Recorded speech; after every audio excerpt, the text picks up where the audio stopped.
का स्वागत है। हमने इससे पहले वाले लेक्चर में बीए फाइनल ईयर का सेकंड पेपर जो पॉलिटिकल साइंस था उसके बारे में डिस्कस किया था। उसमें देखा था हमने पॉलिटिकल साइंस में लोक प्रशासन को। अब लोक प्रशासन में हमने देखा था कुल मिलाकर टोटल 8 टॉपिक थे।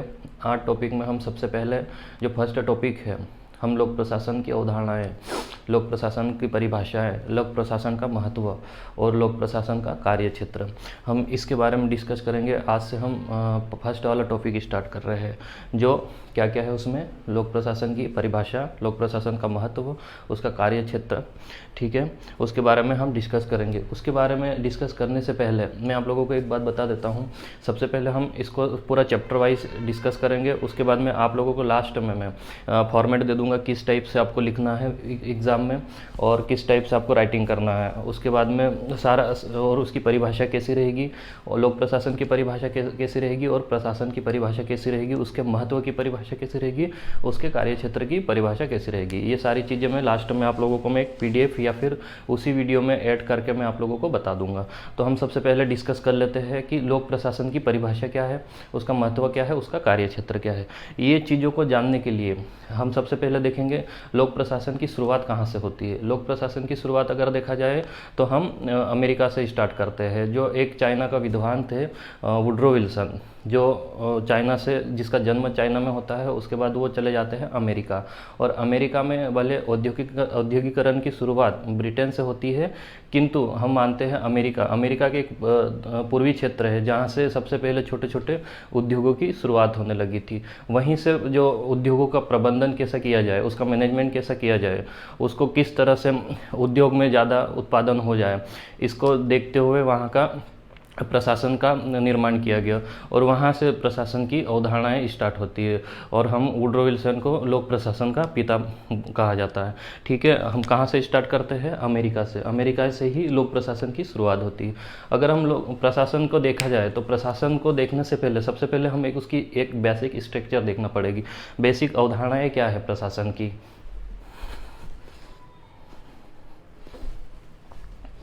प्रशासन की बेसिक अवधारणाएं क्या है, उसका स्ट्रक्चर अगर देखा जाए तो हम प्रशासन की शुरुआत अगर माना जाए, प्रशासन कहाँ से स्टार्ट होगा? सबसे पहले देखें राज्य की अवधारणा।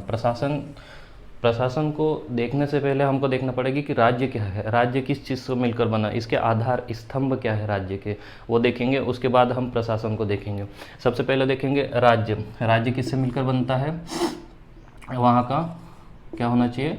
भूभाग। राज्य का एक निश्चित भूभाग होना चाहिए, जो क्षेत्रफल जो निर्धारित हो, एक निश्चित भूभाग होना चाहिए। उसके बाद में देखा जाए वहाँ पे जनसंख्या निवास करनी चाहिए, जनसंख्या या जनता निवास करना चाहिए यहाँ पे। उसके बाद देखेंगे अब यहाँ पे हम उसकी एक सरकार होना चाहिए। क्या होना चाहिए? सरकार होना चाहिए। उसके बाद देखेंगे उसकी संप्रभुता।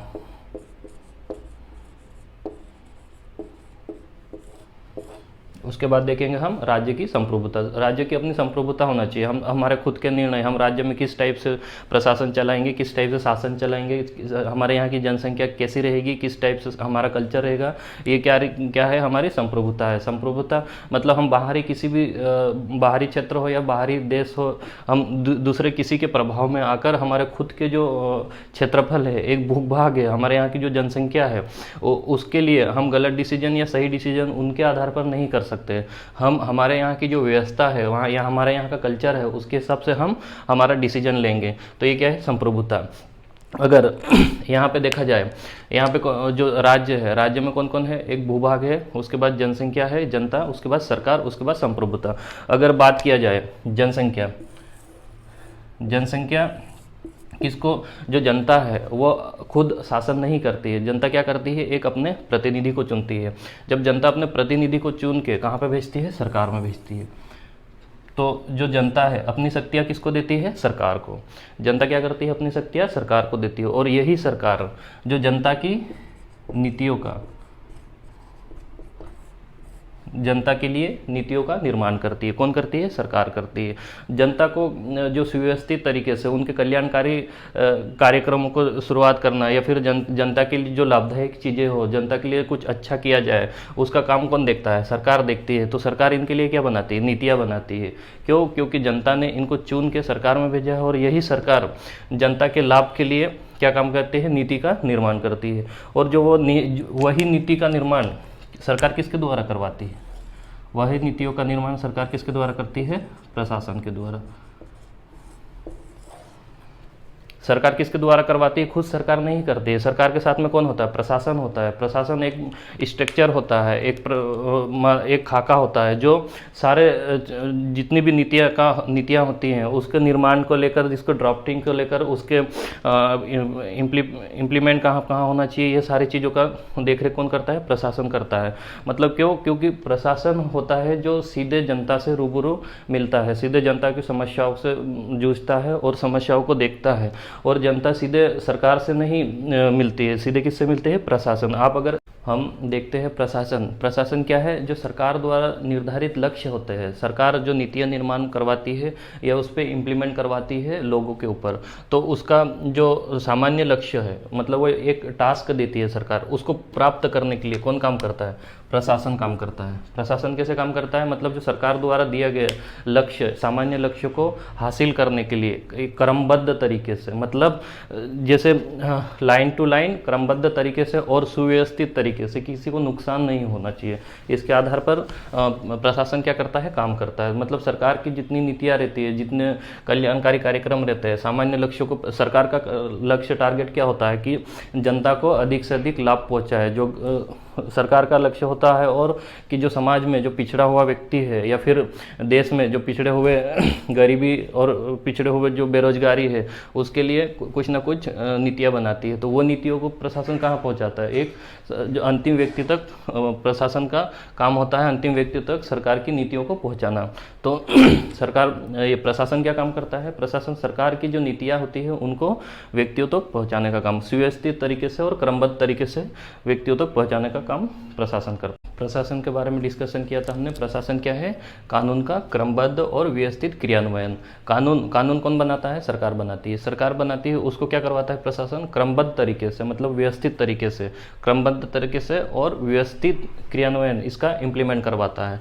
तो हम प्रशासन की अगर डेफिनेशन देखा जाए तो प्रशासन की डेफिनेशन क्या है? किसके द्वारा दिया गया है? ये वुड्रो विल्सन द्वारा।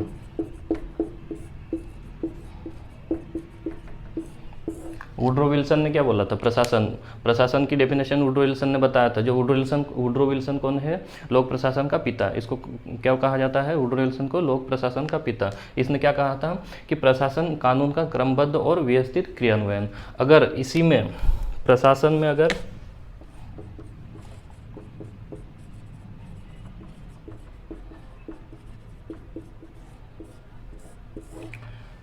जब प्रशासन सामान्य लक्ष्यों की, सामान्य उद्देश्यों की प्राप्ति करने के लिए काम करता है तो उसको क्या बोलते हैं? प्रशासन। और अगर वहीं प्रशासन लोक कल्याणकारी कार्य, पब्लिक सेक्टर में अगर एंट्री करता है, लोक कल्याणकारी कार्यक्रमों की सुव्यवस्थित तरीके से अगर इनका क्रियान्वयन इम्प्लीमेंट करवाना हो, तो वहाँ पे क्या हो जाता है? लोक कल्याणकारी। तो वहाँ पे क्या स्टार्ट हो जाएगा? लोक प्रशासन। सबसे पहले क्या था? प्रशासन में अगर लोक कल्याणकारी कार्यक्रम जुड़ जाते हैं तो उसमें क्या बन जाता है? लोक प्रशासन। अब ये लोक प्रशासन जो है ये वृहत अवधारणा है। लोक प्रशासन कैसा है? एक ब्रॉड लेवल पर काम हो जाता है, जहाँ पे सार्वजनिकता के आधार पर, मतलब पब्लिक सेक्टर में काम होता है। पहले ये क्या है? संकुचित आधार पर। प्रशासन संकुचित आधार पर होता है। ये मतलब किसी निजी सेक्टर में भी हो सकता है प्रशासन, उनके भी अलग अलग अपने अपने रूल रेगुलेशन होते हैं, उनको चलाने के लिए एक प्रबंधन का काम करवाता है प्रशासन। अगर यही प्रशासन लोक कल्याणकारी कार्यक्रम करने लग जाए तो क्या हो जाता है? लोक प्रशासन। हम देखेंगे अभी मेन टॉपिक पे हम आएंगे लोक प्रशासन। हमको क्या पढ़ना था? लोक प्रशासन। अगर हम देखते हैं मतलब कोई भी व्यक्ति अगर अपने लक्ष्यों की प्राप्ति करता है तो वो अकेले अपने लक्ष्यों की प्राप्ति नहीं कर सकता है। क्यों? क्योंकि उसको भले औपचारिक हो या अनौपचारिक रूप से हो, सबकी ज़रूरत पड़ती है।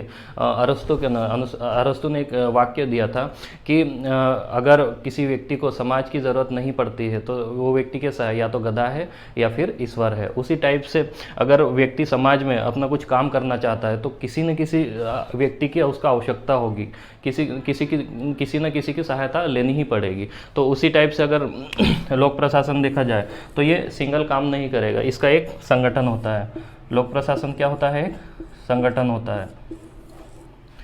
कैसा? भले ये हायरार्की हो या फिर हॉरिजॉन्टल हो, पर इसका एक संगठन होता है। इस संगठन में बहुत सारे अधिकारी, कर्मचारी और इसका पूरा स्टाफ रहेगा। तो उसी के आधार पर जो सरकार द्वारा नीतियां बनाते हैं पब्लिक सेक्टर में, उसका क्रियान्वयन करवाना हो किसके द्वारा? लोक प्रशासन के द्वारा क्रियान्वयन करता है। और लोक प्रशासन क्या करता है? अलग अलग डिपार्टमेंट में अलग अलग इसके संगठन रहते हैं। यही संगठन जो जनता से रूबरू होता है और जनता की समस्याओं का निराकरण करता है। ये संगठन सब मिलकर लोक प्रशासन की भूमिका निभाते हैं। अगर एक विद्वान ने लूथर गुलिक ने एक अवधारणा दी थी, संगठन की अवधारणा दी लूथर गुलिक ने।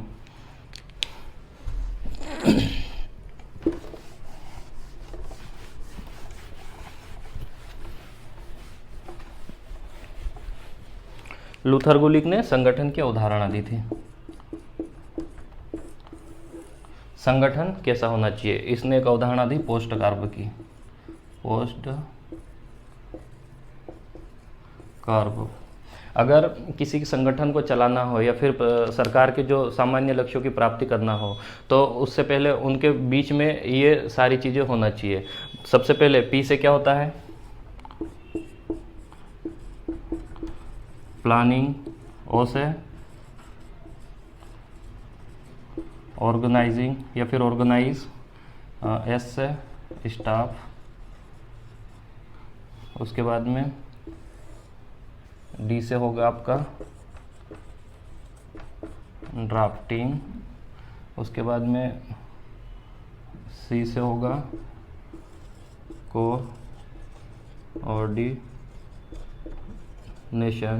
उसके बाद में आर से होगा रिपोर्टिंग और बी से होगा बजटिंग। ठीक है, ये उदाहरण किसने दी? लूथर गुलिक ने। लूथर गुलिक ने कहा था कि अगर कोई संगठन है उसको अगर अच्छे से काम करना हो तो उसके अंदर ये चीज़ें होना चाहिए। सबसे पहले क्या होना चाहिए? प्लानिंग होना चाहिए। किसी भी लक्ष्य को अगर टारगेट कर रहे हो आप, सरकार के लक्ष्यों को या फिर खुद के प्रशासन के लक्ष्यों को अगर टारगेट कर रहे हो तो आपके पास में एक प्लानिंग होना चाहिए कि उसको हम किस टाइप से, कैसे और कब इसका इम्प्लीमेंट करेंगे। उसके बाद देखेंगे उसका एक ऑर्गेनाइज होना चाहिए जिसमें सारा स्टाफ कौन क्या काम करेगा, कौन कैसे काम करेगा, ये सारा ऑर्गेनाइज होना चाहिए। उसके बाद में उसके अंदर एक स्टाफ होना चाहिए जो क्लर्क से लेकर उच्च स्तर के अधिकारी तक सारे स्टाफ में होना चाहिए। उसके बाद उसने बोला था उसकी ड्राफ्टिंग होना चाहिए। ड्राफ्टिंग मतलब सबसे पहले एक कच्चा मटेरियल, रॉ मटेरियल तैयार करते हैं जिसमें बोला जाता है कि मतलब ये काम हमको करना है, उसका एक मोटा मोटा एक ड्राफ्ट बनना चाहिए। उसके बाद में बोलते हैं कि मतलब एक कोऑर्डिनेशन होना चाहिए। सारे जो निचले स्तर का अधिकारी हो, कर्मचारी हो या फिर उच्च स्तर का अधिकारी कर्मचारी हो, उनके बीच में क्या होना चाहिए? कोऑर्डिनेशन होना चाहिए, एक दूसरे की सहायता करना चाहिए। उसके बाद में देखते हैं रिपोर्टिंग, मतलब जो भी काम कर रहे हैं और जैसा भी काम हुआ है, जितना भी काम हुआ उसका क्या होना चाहिए? आपस में रिपोर्टिंग होना चाहिए। रिपोर्ट करना चाहिए एक दूसरे को कि हमने ये काम करा है और उसने ये काम करा है, ये सारी रिपोर्ट होना चाहिए। उसके बाद में उसके खुद का बजट होना चाहिए। जब तक कोई भी संगठन या संस्था चलाना हो आपको, आपके पास जब तक फाइनेंशियल सपोर्ट नहीं हो, फाइनेंशियल आपके खुद का स्टॉक नहीं है, तब तक आप संगठन को नहीं चला सकते। तो उन्होंने क्या बोला? उसका खुद का एक बजट होना चाहिए। जो हम कुछ भी पेन कापी, या हो सकता है हमको कापी की ज़रूरत हो, पेन की ज़रूरत हो, एक छोटे स्तर पे बात करें, पेन की ज़रूरत हो तो काफ़ी ज़रूरत हो, तो हम अगर हम पढ़ना चाहते हो और पढ़ना चाहते हो हमको इन बेसिक चीज़ों की आवश्यकता है। अगर ये बेसिक चीज़ें हमारे पास नहीं है तो हम पढ़ नहीं पाएंगे। तो सबसे पहले हमारे पास क्या होना चाहिए? बजट होना चाहिए, पैसा होना चाहिए जिससे कि हम पेन खरीद सके, जिसके हम कापी खरीद सकते। ऐसा हमारे पास में एक बजट होना चाहिए। किसने इसके उदाहरण दी?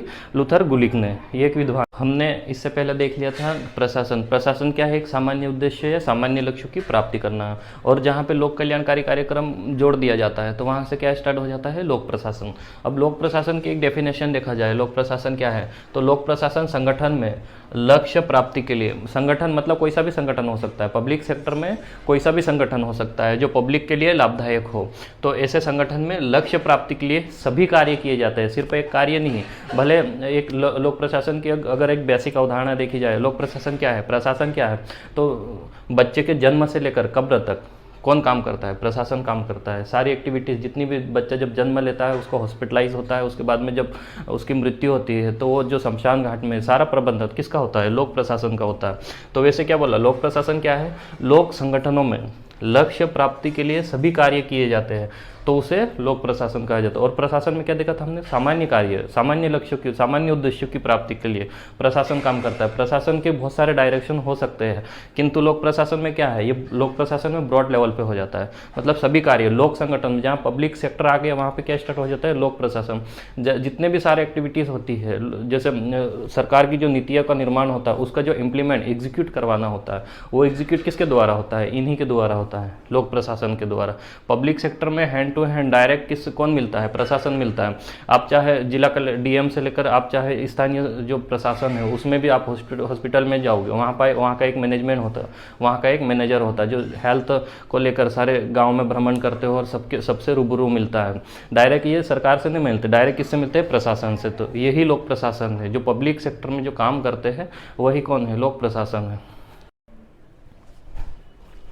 हम इससे आगे अगर देखते हैं, लोक प्रशासन से अब और आगे बढ़ते हैं तो लोक प्रशासन में देखेंगे, पहले हमने देख ली थी इसकी परिभाषा, प्रशासन को देखा था, फिर राज्य की अवधारणा देखी थी, राज्य के क्लासिफिकेशन देखे थे, मतलब राज्य किससे मिलकर बना होता है। उसके बाद देखा था हमने प्रशासन, प्रशासन की आवश्यकता क्यों पड़ती है। उसके बाद देखा था हमने लोक प्रशासन। उसके बाद देख रहे हैं अपन उसका क्षेत्र, लोक प्रशासन का क्षेत्र। इसको हम दो भाग में बांटते हैं। लोक प्रशासन के क्षेत्र को दो भागों में बांटते हैं। एक भाग में बांटते हैं प्रभावी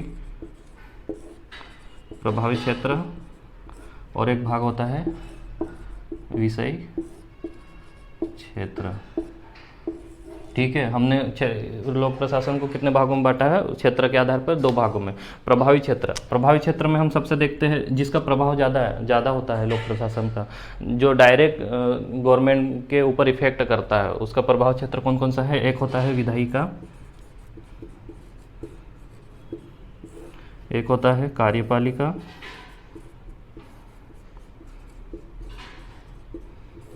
एक होता है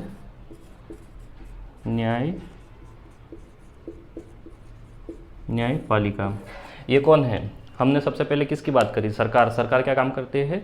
लोगों के लिए नीति निर्माण का काम करवाती है और लोक कल्याणकारी कार्यक्रम का संचालन करवाती है। किसके द्वारा? प्रशासन के द्वारा। और वही अगर हम प्रभावी क्षेत्र में प्रशासन को देखें तो वही सरकार के 3 अंग हैं। ये किसके अंग है? सरकार के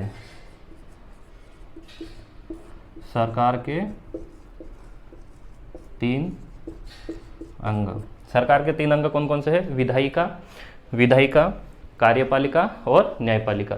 विधायिका क्या काम करती है? विधायिका काम करती है विधियों का निर्माण करना, जो लोगों के लिए कुछ अच्छे उनको ज़रूरत है कि होना चाहिए, इम्प्लीमेंट होना चाहिए। लोगों में विकास नहीं हो रहा तो हम उसके लिए कौन सी विधि का निर्माण करें। अगर हो सकता, अभी हमने 3 तलाक कानून देखे, 3 तलाक कानून में विधायिका क्या काम कर रही है? किसके लिए काम कर रही है? पब्लिक सेक्टर में, कि जो महिलाओं को उत्पीड़न होता है, महिलाओं का उत्पीड़न नहीं हो, ये चीज़ें, इसके लिए विधायिका ने क्या काम करा? एक नीति का निर्माण करा। और वही नीति का क्रियान्वयन, उसको एग्जीक्यूट पब्लिक सेक्टर में कौन करवाता है? कार्यपालिका। अगर इसमें देखा जाए प्रशासन, तो जो विधायिका में होता है, सरकार में विधायिका होती है, विधायिका में जो नीतियों का निर्माण करता है उसके लिए जो ड्राफ्ट तैयार होता है कि किस टाइप से लोगों की भावनाएं क्या है, लोगों की आवश्यकता क्या है, लोगों की ज़रूरतें क्या है, उसको देखते हुए क्या काम करते हैं? विधायिका विधि का निर्माण करते हैं। सीधे हमने इससे पहले देखा था कि पब्लिक सेक्टर में सीधे जनता से रूबरू कौन होता है, प्रशासन होता है। वही प्रशासन आकर विधायकों को क्या बताता है कि हम इस क्षेत्र में या फिर इस पब्लिक में या इस समुदाय में या इस रिलीजन धर्म में इस चीज़ों की कमी है, तो आप लोगों को इसके लिए नीतियों का निर्माण करना चाहिए। तो वही विधायिका क्या काम करवाते हैं, नीतियों का निर्माण करता है। लेकिन उसके पीछे किसका हाथ होता है, प्रशासन का हाथ होता है। प्रशासन ये सारी एक्टिविटीज़ किसको बताता है, विधायिका को। अगर वही विधायिका जब नीतियों का निर्माण कर लेती है तो कहाँ पे आ जाती है, कार्यपालिका। कार्यपालिका का काम क्या होता है, जो भी विधायिका विधि बनाए उसको पब्लिक सेक्टर में एग्जीक्यूट करना या फिर उसका क्रियान्वयन करवाना, उसका संचालन करवाना, पब्लिक में उसको लॉ एंड ऑर्डर मेंटेन करवाना, किसका काम होता है, कार्यपालिका। तो कार्यपालिका एग्जीक्यूट करती है, जो भी नीतियाँ निर्माण होती है उसको एग्जीक्यूट कौन करती है, कार्यपालिका।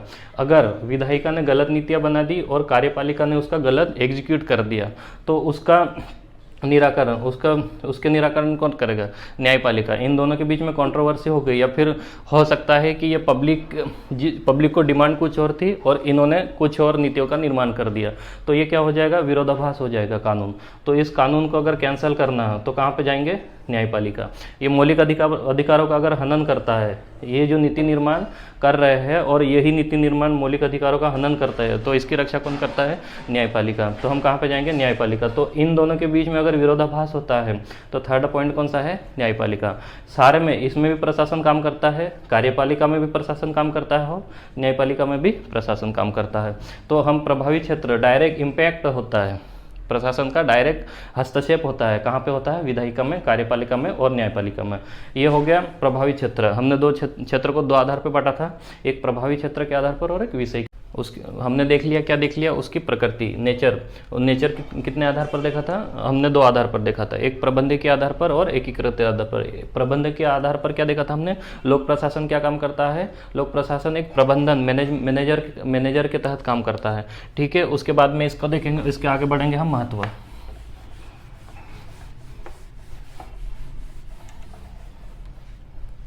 क्या पढ़ेंगे, इसका महत्व। इसका महत्व क्या है, लोक प्रशासन का महत्व ये है कि लोक प्रशासन जन्म से लेकर कब्र तक सारी एक्टिविटीज, सारा प्रबंधन कौन करेगा, लोक प्रशासन करेगा। लोक प्रशासन का काम सिर्फ नीतियों का क्रियान्वयन करना नहीं होता है, लोक प्रशासन का काम क्या होता है, नीति का निर्माण करना भी होता है। जैसे हमने देखा था विधायिका में क्या देखा था हमने, विधायिका में जो प्रशासन होता है, लोक कल्याणकारी नीतियाँ बनती है, उसमें वो डायरेक्ट प्रभावी रूप से उसको हस्तक्षेप करता है, और वो जो पब्लिक सेक्टर में जो जिन नीतियों की ज़रूरत है उसको ही इम्प्लीमेंट करवाने की कोशिश करवाता है, उसको ही डालने की कोशिश कौन करवाता है, लोक प्रशासन। तो अगर हम उसके महत्व में देखा जाए तो लोक प्रशासन क्या करता है, सिर्फ नीतियों का क्रियान्वयन, एग्जीक्यूट करवाने का काम नहीं करता, लोक प्रशासन नीतियों का निर्माण भी करता है। और उसके बाद में देखा जाए इसका महत्व क्या है, मतलब लोक प्रशासन कोई छोटी अवधारणा नहीं दे, लोक प्रशासन बहुत बड़ी अवधारणा है, जिसके आधार पर देखा जाए तो बच्चे के जन्म से लेकर कब्र तक सारा प्रबंधन कौन करता है, लोक प्रशासन। और उसके बाद में लोक प्रशासन क्या करता है, लॉ एंड ऑर्डर भी मेंटेन करता है। लोक प्रशासन क्या काम करता है, लॉ एंड ऑर्डर भी मेंटेन करवाता है, ठीक है। ये सारी एक्टिविटीज़ क्या किसकी होती है, लोक प्रशासन की।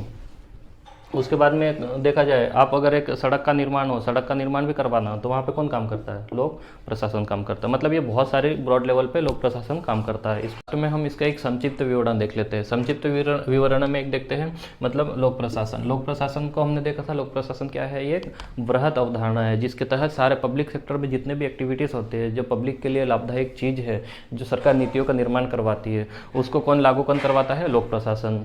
ये जनता से सीधा रूबरू होकर लोक प्रशासन काम करवाता। अगर इसका अर्थ की बात करते हैं, लोक प्रशासन का अर्थ क्या है, जन्म से लेकर कब्र तक ये लोक प्रबंधन का काम करता है। इसकी परिभाषा की बात करी हमने, इसकी परिभाषा क्या बोली थी मैंने, लोक प्रशासन को मतलब जो सरकार की जो नीतियां है उसको क्रमबद्ध और सुव्यवस्थित तरीके से इसको लागू करवाना, इसकी क्या है परिभाषा। अगर इसका क्षेत्र की बात करें, इसके क्षेत्र को हमने दो आधार पर देख लिया था। फिर उसके बाद में इसकी प्रकृति की बात करी थी, इसको भी हमने दो आधार पर देख लिया था। फिर उसका महत्व का हमने क्या देखा था, महत्व में कि मतलब जो लोक प्रशासन है उसका काम सिर्फ नीतियों का क्रियान्वयन करवाना नहीं रहता है, लेकिन बट उसका काम ये भी रहता है कि उसके नीतियों का निर्माण भी करे, नीतियों को निर्माण भी करे। ये क्या है, इसके महत्व। हमने ये सारी चीज़ें देख ली है, इसको डिस्क्राइब करके देखा हमने। ये कुछ क्वेश्चन है जो पिछली बार पूछ चुका है, उसको मैंने एक फॉर्मेट में बना के दिया है। इसको इसी के आधार पर ऐसे ही फॉर्मेट में आपको लिखना है। इसकी परिभाषाएं वगैरह और सारी चीज़ें इसमें मैंने दिया है। इसके आधार पर आप एक फॉर्मेट बना के लिखना, ये आपको बहुत लाभ पहुँचाएंगे।